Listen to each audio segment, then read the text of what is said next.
मराठी, आपल्या हक्काचं Marathi news channel.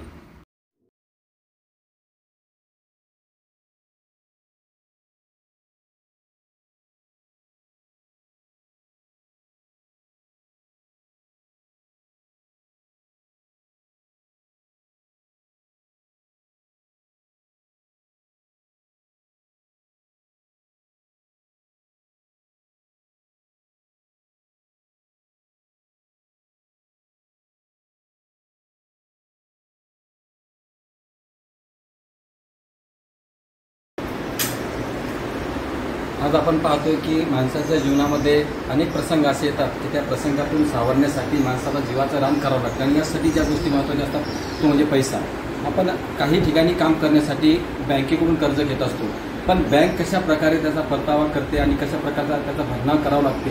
याच प्रकारचं एक जिवंत उदाहरण नंतर आपल्याला अष्टविनायक परिवाराच्या वतीने अष्टविनायकच्या या पतसंस्थेच्या वतीने असा एक उपक्रम या ठिकाणी राबवण्यात आला होता की या ठिकाणी जो काही कर्जदार आहे त्या कर्जदार ज्यावेळेला कर्ज घेतल्यानंतर त्या ठिकाणी त्या कर्जदाराची एक अपघात विमा पॉलिसी काढली जाते आणि आज त्याचा प्रत्यय आलेला आहे। कळमेश्वरचे अवचार हे अपघातामध्ये त्या ठिकाणी निधन पावले आणि त्यांनी संस्थेचं काही कर्ज घेतलं होतं। त्यानंतर संस्थेवर काही वेळा त्यांनी घेतलेल्या कर्जानंतर कुटुंबावर थोडाफार का होईना पण तो दबाव आला होता की आपल्याला कर्ज कसं फेडावं लागणार आणि कर्जासाठी आपल्याला आता काय करावं लागणार अशा प्रकारचं संकट त्या ठिकाणी त्या परिवारावर आलं होतं। पण बँकेने त्या ठिकाणी काढलेल्या पॉलिसीमुळे ते कुटुंब त्या ठिकाणी सुरक्षित झालं आणि त्यांच्या वृद्ध काळासाठी त्यांना मदतही त्या बँकेच्या माध्यमातून मिळाली। म्हणजे त्यांनी जे कर्ज घेतो ते कर्ज वजा होता, उलट कुटुंबाला 3 ते 4 लाख रुपयाचा त्या ठिकाणी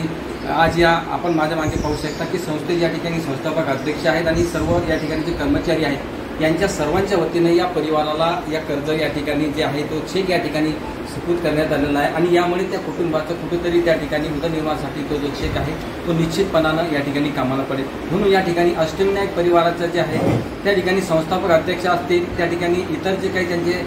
सर्व सहकारी असतील, संचालक मंडळ असतील, त्याचबरोबर या संस्थेचे शाखा अधिकारी, त्याचबरोबर सर्व कर्मचाऱ्यांनी जो उपक्रम राबवला त्यामुळे त्या कुटुंबावर जे या ठिकाणी संकट आलं होतं त्या संकटातून कुठेतरी मात पडण्यासाठी, कुठेतरी बाहेर पडण्यासाठी यांची मदत ही निश्चितपणानं कौतुकास्पद आहे आणि या संस्थेचा इतरही संस्थेने आदर्श घ्यावा की जेणेकरून कर्जदार जो आहे तो कर्जदार त्या ठिकाणी त्या कर्जातून बाहेर आणि कुटुंब त्या ठिकाणी संकटात येणार नाही एवढं मात्र। काय होतं माझा मुलगा मागच्या वर्षी संस्थेकडून कर्ज घेत होतं, अशोक भगवानावचा यांनी 30/5/2023 त्याचा ॲक्सिडेंट झाला। तर संस्थेनं आपलं ते इन्शुरन्स काढेल होतं, संस्थेच्या याच्यातून आपल्याला समजा ते कर्ज तर नील झालंच आणि 10 लाख रुपये ते इन्शुरन्स आल्याची ती मदत बी भेटली म्हणजे कर्ज वजा जाता तर मदत पुन्हा पण संस्थेच्या माध्यमातून संस्थेच्या माध्यमातून समजा आपल्या तो मदत भेटली।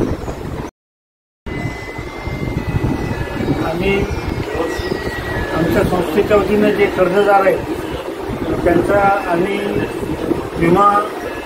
कंपनीतर्फे विमा उतरवत असतो की एखाद्या वेळेस त्या कर्जदाराचा अनैसर्गिकरित्या मृत्यू झाला तर त्याची जबाबदारी कुटुंबावर न पडता त्यांना आर्थिक सहाय्य मिळावं आणि